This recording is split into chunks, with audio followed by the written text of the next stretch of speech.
presidente regional do MDB. Tudo bem, senador? Boa tarde. Boa tarde, Amadeu. Boa tarde, telespectador do Jogo do Poder. É um prazer muito grande estar aqui novamente no nosso querido Piauí. Isso aí, vamos lá. O pessoal aqui, senador, se prepare aí que o senhor vai ser bombardeado. De santa aí só tem as carinhas desses aí. Se vão querer saber se o Marcelo vai intervir no negócio do TCE, do MDB. Se o Marcelo fica dizendo que não é candidato, mas o pessoal dele está distribuindo adesivo. A lei eleitoral vai mudar, vai ser melhor, vai ser pior ou não vai mudar? O que o Senado vai dizer das coligações? Então, aqui tudo preparado, viu, senador? Então, já estou lhe antecipando para se preparar também. Então, vou começar de um modo light, perguntando ao senhor sobre essas manifestações de hoje. Então, senador, manifestações pró em maior número, com mais gente, e manifestações contra o presidente. Foi dentro dos limites da democracia. Está sendo, né? Porque ainda à tarde ainda acontecerão várias manifestações, inclusive a previsão da maior delas em São Paulo. Então, o senhor como acompanhou, está dentro da normalidade da democracia, alguma coisa fugiu? Queria a sua avaliação, senador. O senhor que é mais experiente do que todos nós juntos. Não, Amadeu, essas manifestações a favor, contra o presidente ou contra alguma tese, isso são muito próprias da democracia. O que é que tem de diferente nessa manifestação? É um posicionamento que já vem ocorrendo no Brasil e em grande parte do mundo. É um radicalismo, uma intolerância, né? Que isso não faz bem à democracia, isso é tóxico à democracia. A democracia é o regime do império da liberdade, para as pessoas se manifestarem, dizerem suas opiniões, pregarem suas ideias, mas com respeito a quem prega ideias e assume posições diferentes. Os políticos são adversários dos seus partidos, dos seus propósitos, mas não são inimigos.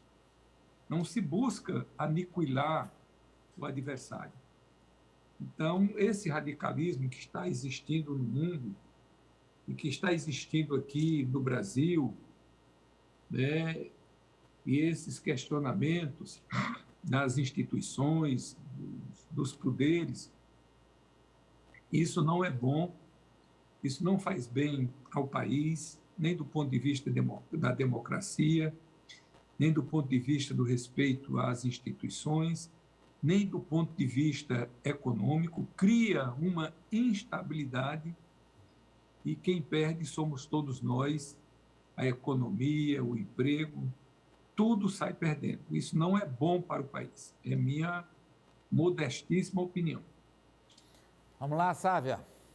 Olha, senador, a gente tem aí os marcelistas, que são os seus apoiadores, inclusive durante o Jogo do Poder a gente recebe muitas participações deles, sempre pontuando, olha, o Marcelo no interior, todo mundo pede o nome dele para ser candidato a governador em 22, o governador Wellington Dias poderia rever, voltar a conversar com o Marcelo, porque ele seria uma opção que engajaria mais. É o que eles defendem, os seus apoiadores, inclusive, como o Amadeu citou, tem até adesivo em carro com o seu nome projetando para 22. O senhor cogita essa possibilidade? O senhor está trabalhando para ser candidato a governador da base em 22 ou é algo totalmente descartado? E aí são os fãs que ficam fazendo essa defesa aí à parte.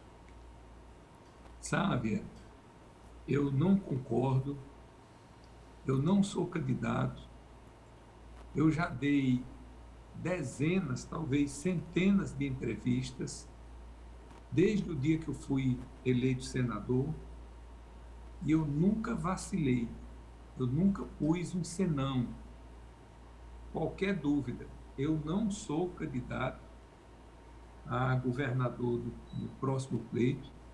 Sou candidato a fazer um bom trabalho como senador da República, esse é o meu objetivo. Demorei muito para chegar ao Senado, mas finalmente cheguei, e meu compromisso agora com o povo do Piauí, com o povo brasileiro, é de exercer o meu mandato com altivez, com independência, com muito trabalho em favor do nosso país, como eu acho que venho fazendo. Eu cheguei no Senado, fui escolhido, fui eleito presidente da Comissão de Orçamento, que é a comissão mais importante do Senado. Sou agora presidente da Comissão de Educação, Cultura e Esporte, uma das comissões mais importantes do Senado Federal. Tenho ajudado o Piauí, o Estado, os municípios, e quero continuar nesse trabalho para fazer um bom mandato de senador. Esse é o meu objetivo. Não sou candidato ao governo do Estado, nosso candidato se chama Rafael Fonteles, é um jovem, inteligente, preparado, secretário de Fazenda, fazendo um excelente trabalho, é o presidente do CONFAZ, né, que é o Conselho de Secretários de Fazenda do Brasil inteiro, pessoa que tem projeção nacional, e um jovem que está plenamente preparado para fazer um bom mandato de governador do Estado. É nesse sentido aí que nós trabalhamos, sem senões, sem qualquer reticências, não há nenhuma dúvida quanto a isso. Apoliana? Senador, boa tarde. A gente está em debate lá no Congresso desse Código Eleitoral. O senhor até já manifestou publicamente sobre a questão das coligações, que o senhor considera um retrocesso à volta dessas coligações, mas a gente tem outros temas também que estão repercutindo bastante dentro dessas modificações, que é a questão daquela quarentena para policiais, juízes, que está sendo proposta aí dentro desse arcabouço de quase 900 artigos. Eu queria saber como é que o senhor vê essa proposta que foi colocada dentro do Código e também se o senhor acha que isso é algum tipo de manobra, como vem sendo colocado para impedir certas candidaturas, a exemplo da candidatura de Sérgio Moro. Deixa eu dizer, em primeiro lugar, parabenizar a deputada Margarete Coelho, que ela é que é a relatora desse Código Eleitoral, que está fazendo um trabalho extraordinário. Na verdade, esse código, na sua grande maioria, não traz muitas invenções. É mais uma consolidação da legislação eleitoral, que era muito dispersa em vários códigos e, às vezes, até conflitantes, até mesmo com a Constituição. Então, tudo isso está sendo consolidado num código só. Então, daqui para frente, o código sendo aprovado, você não precisa pesquisar em várias leis, você vai num local só. E as inovações que tem, na sua grande maioria, eu sou a favor. Como, por exemplo, essa inovação de uma quarentena para os policiais e para os juízes. Ora, aquelas pessoas que estão lidando com a vida dos outros, é muito importante que a pessoa não possa se fazer, né, usar a sua profissão para poder se promover para ser candidato. Você veja aqui, você citou, Poliana, o exemplo do Sérgio Moro. O código não é dirigido ao Sérgio Moro, mas evidentemente que vai pegar qualquer um que esteja na situação dele. O Sérgio Moro fez o que fez, tudo que ele fez foi desmanchado pelo Supremo Federal. Então, não sou eu que estou dizendo, quem está dizendo é o Supremo, que ele transgrediu a lei, que ele descumpriu a lei, que ele agiu ilegalmente.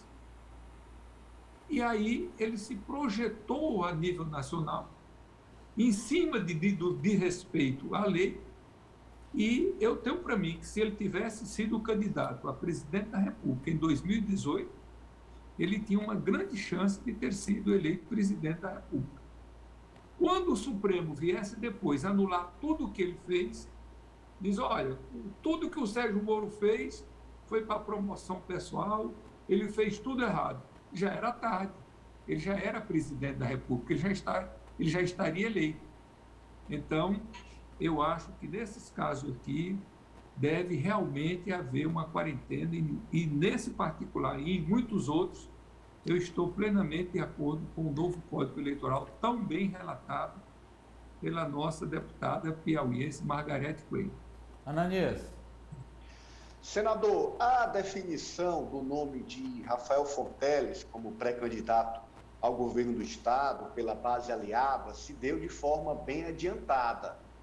No jogo, nós ainda tínhamos Regina Souza, que vai assumir o governo do Estado caso Wellington Dias renuncie para disputar o Senado, e tudo indica que isso vai acontecer. Ainda tínhamos o nome do senhor ainda no jogo, inclusive ainda hoje, como disse a Sábia, há apoiadores que acreditam nessa candidatura, apesar do senhor reiteradamente negar.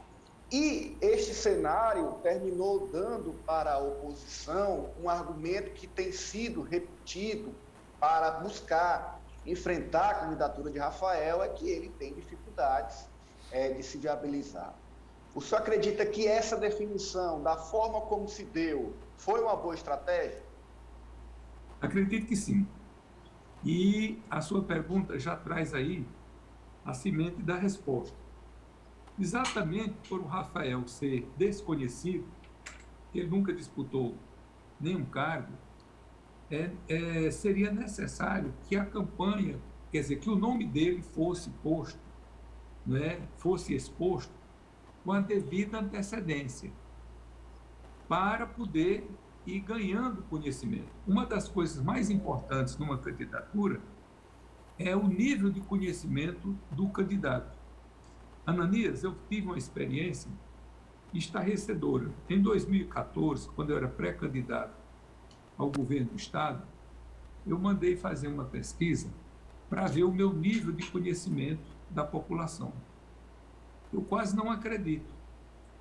76% da população do Piauí declararam que nunca tinham ouvido falar em Marcelo Castro. Não é de conhece mais ou menos não.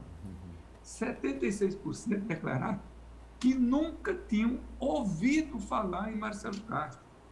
Eu tinha 3 mandatos de deputado estadual, tinha sido líder do governo, líder da oposição, tinha sido presidente do IAPEP, tinha sido secretário de Agricultura, tinha 5 mandatos de deputado federal, modestamente com a razoável, a boa atuação, e ninguém me conhecia no Brasil, no Piauí.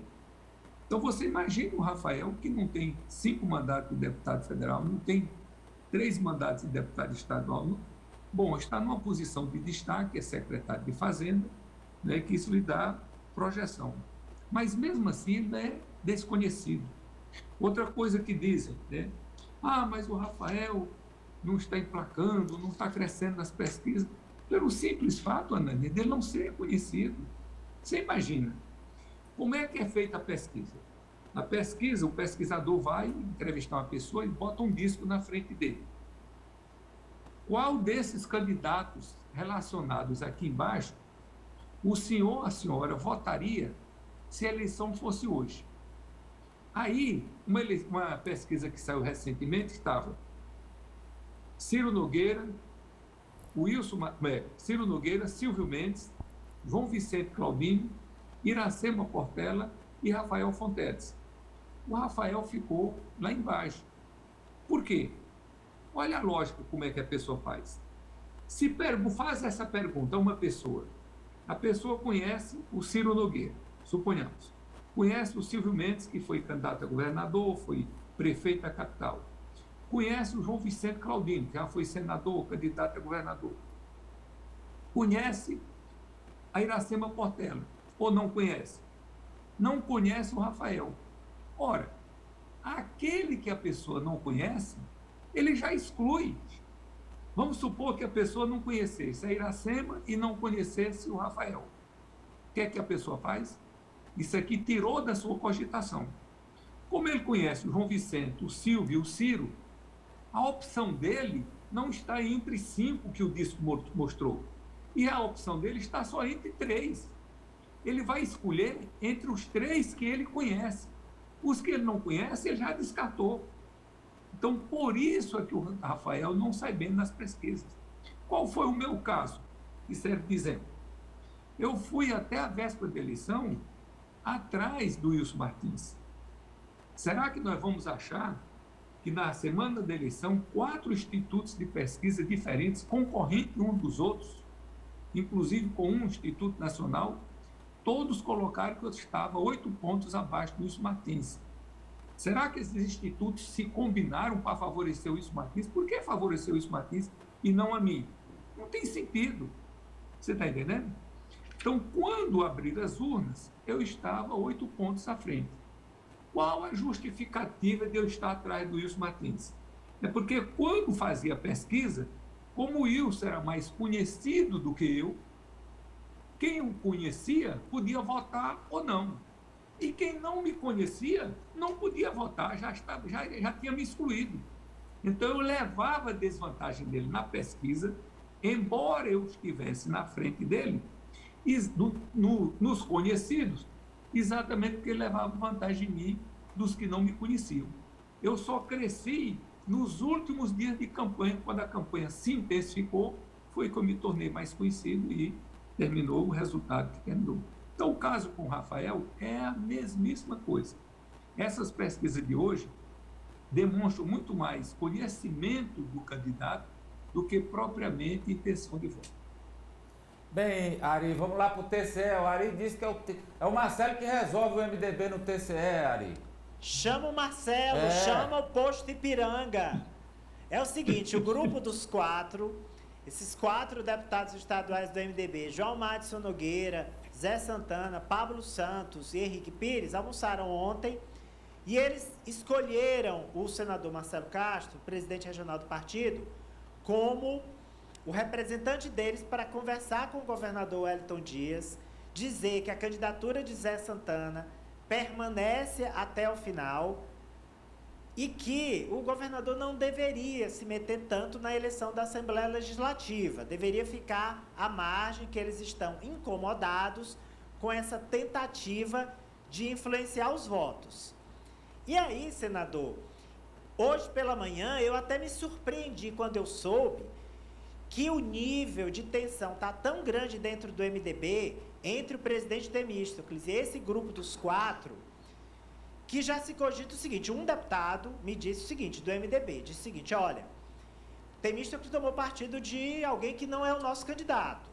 Severo, tudo bem, está lá com o Wilson Brandão, a gente respeita, tem questões muito pessoais lá, ok. Mas isso pode até prejudicar o presidente na hora da convenção confirmar o nome dele como vice de Rafael. Eu disse, epa, peraí, tem algum questionamento, alguma dúvida sobre isso? Aí esse deputado disse assim, olha, o Zé Santana, ele queria ser o vice, na verdade. Ele que queria ser o vice do Rafael. Eu disse, mas isso ainda está em jogo? É questão superada, né? O deputado ficou calado. Então eu queria saber se o senhor vai apagar essa fogueira e como. Está na época de queimadas, o senhor é o bombeiro. Mori, você sabe da minha disposição é sempre de conciliar, né, de contemporizar, de harmonizar. E isso nós vamos conseguir fazer tranquilamente. Com relação ao deputado Temístocles ser o vice na chapa do Rafael, é a primeira vez que eu estou ouvindo qualquer questionamento. Nunca ouvi do partido de ninguém, quer dizer, o MDB está lutando para indicar o vice na chapa do Rafael Fonteles. Que vice é esse? Dentro do partido, uma questão superada, tranquila, né, sem nenhum questionamento, o nome do deputado Temístocles Filho. Isso aí é inquestionável. A primeira vez que eu ouvi alguém falar sobre isso daí, criando alguma dúvida, foi agora, Ari, que você está falando, que eu respeito, você tem uma informação que está dando, mas realmente eu nunca tinha ouvido falar nisso daí. Agora, deixa eu lhe dizer, qual é a preocupação que eu tenho, e a gente tem que ter muita habilidade nisso daí. Os 4 candidatos pretendentes ao Tribunal de Contas são todos são todos ligados ao governador do estado. O Wilson Brandão é secretário, o Flavinho é secretário, o Santana é secretário e a Flora é deputada. Então, nós temos que ter muita habilidade para que ninguém, só um vai eleito. São 4 pretendentes e tem uma vaga. Então, 3 não serão eleitos obrigatoriamente. O que é o cuidado que eu, nesse momento, estou tendo e estou procurando agir com habilidade, e todos devem fazer isso.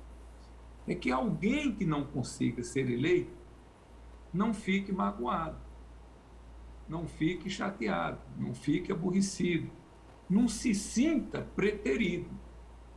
Então, é preciso que a gente tenha o máximo de habilidade para deixar que seja uma disputa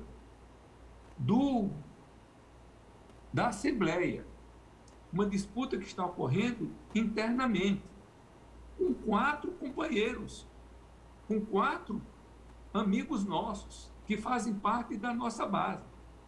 E que se A for eleito, muito bom. E se não for A, for B, muito bom também. E se for o C ou D, melhor ainda. Então, não há nenhum problema que seja eleito A, B, C ou D.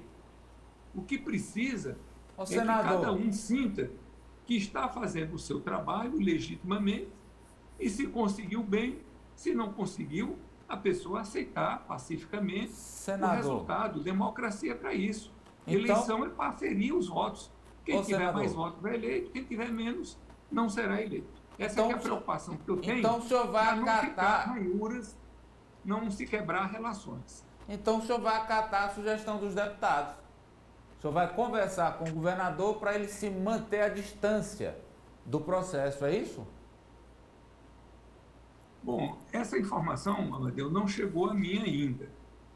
Mas, evidentemente, se chegar, eu vou considerar, porque são 4 deputados do MDB, né? Não.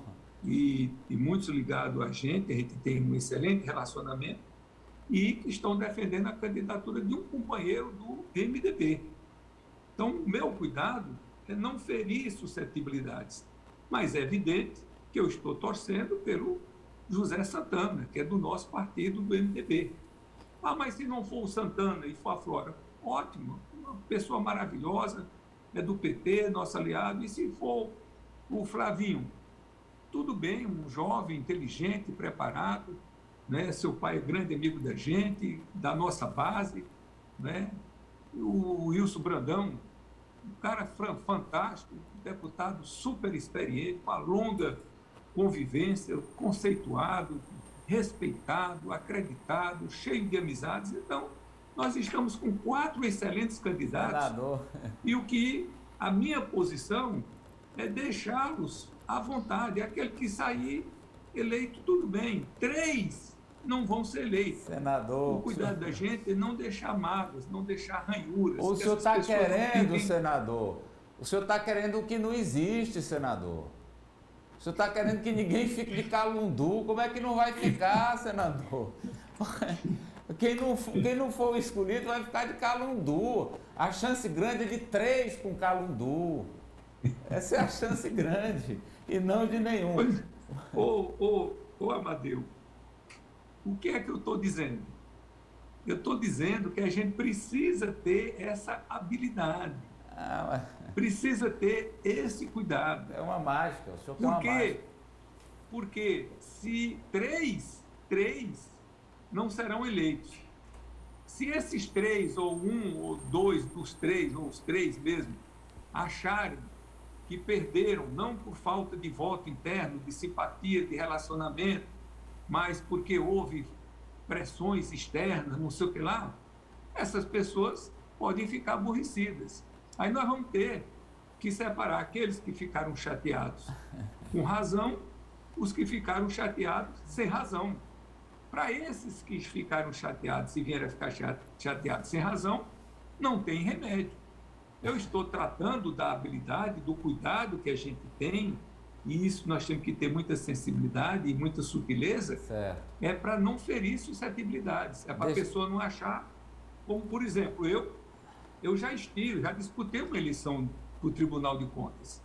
Até meio-dia da eleição, eu achava que eu tinha os votos para me eleger. E aí vieram forças de fora, chamaram meus apoiadores, e isso e aquilo outro. Eu não vou entrar em detalhes.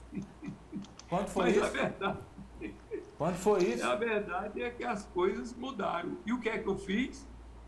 Fiquei chateadíssimo, aborrecidíssimo. Que ano foi esse?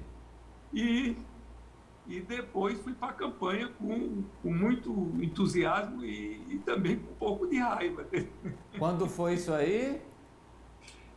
Isso foi lá pelos idos de 94, 93, mais ou menos. Mas não foi só esse caso não, né? Teve aquela de 2014, não teve? Sim, ali já é outra coisa, né?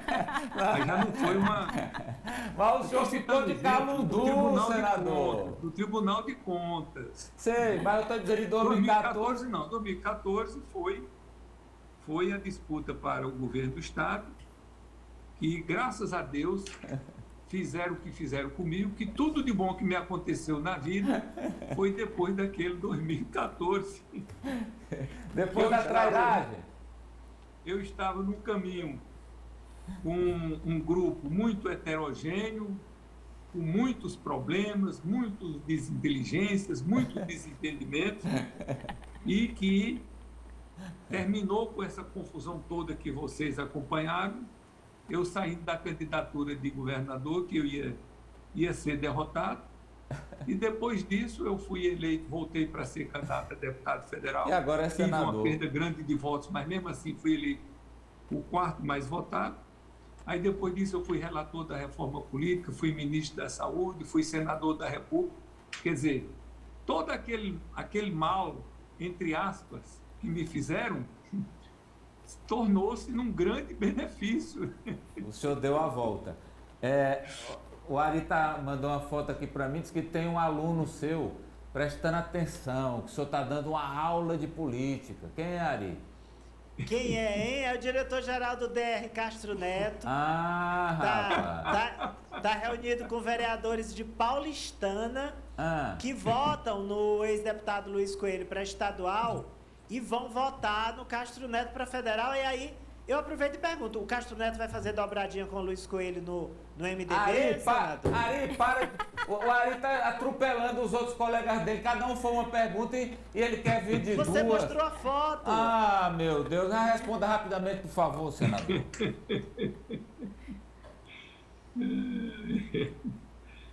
Não quer responder. O senador não quer responder sua pergunta, Ari. Pronto. E aí eu aproveito a deixa para fazer a última, senador. O senhor está me ouvindo? Estou lhe ouvindo bem. O senhor falou aí no meio da conversa com a Ananias, o senhor disse uma frase que ficou na minha cabeça aqui. O senhor disse assim, o MDB está lutando para indicar o vice de Rafael. Não está certo que o vice é do MDB, não? O Amadeu, eu digo isso até em respeito aos outros. Porque não é só o MDB que tem a pretensão de indicar o vice do Rafael. Tem outros que têm pretensões também. O PSD tem, os republicanos têm, e, evidentemente, muitos, né, gostariam de ser. Então, como é uma coisa que ainda não está plenamente resolvido, ainda tem prazo daqui para lá, né, nós vamos ter o mês de março, né, que vão ter mudanças de partido, vamos ter as convenções, então falta aí muito tempo, mas eu entendo que a vez é do MDB, quer dizer, ok. E vice, né, é claro que isso é uma construção, mas eu entendo que o MDB tem todos os predicados, os pré-requisitos para a indicação do vice. E o nome do vice é inquestionável, o nome do deputado Temístocles Filho. Eu nunca tinha ouvido nenhum questionamento quanto a isso. Mas o Ananias levantou aí essa questão que eu respeito aí.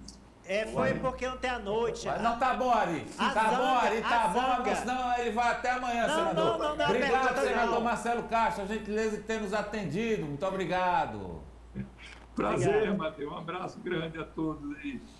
Tá bem? Ó, Castro Neto, presta atenção aí. Você viu essa última resposta aí? Foi uma aula de A a Z, como é que faz política direitinho. É o seguinte, você quer um ótimo lugar para tomar bons drinks, quer também apreciar uma comida